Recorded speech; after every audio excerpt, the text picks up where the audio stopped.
This is Mandy, and she is a haunted doll that scared her owner into just donating her to a museum.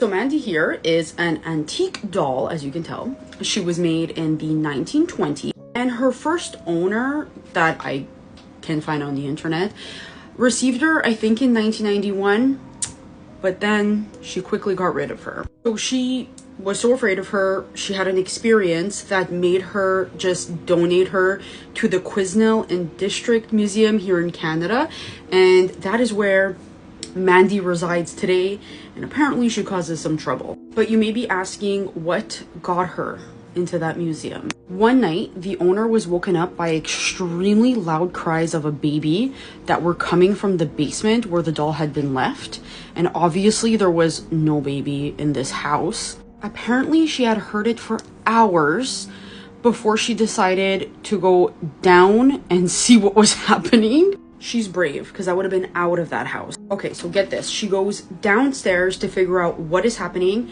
and Mandy is missing. She's not there. Okay?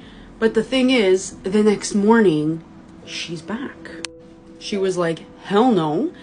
And so she took her and brought her to the museum. And I read that almost immediately after she had been placed in front of the door, the staff members started reporting that things were going missing, only to show up neatly tucked in random drawers later. Eventually, they moved Mandy to a more private part of the museum, away from the other dolls that she was with, because apparently she was toppling them over. Staff also said that she would harm the other dolls. So apparently when people go to see her, various batteries are drained completely in the presence of this doll.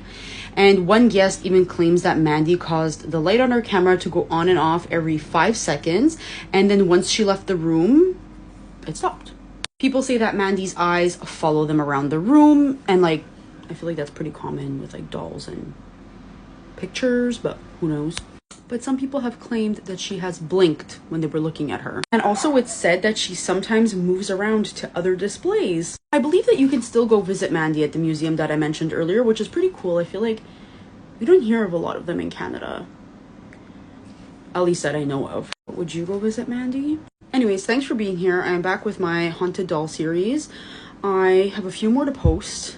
I just keep on finding them. They just keep on interesting me. If you know about any others, you let me know, and I will see you in my next video. Goodbye.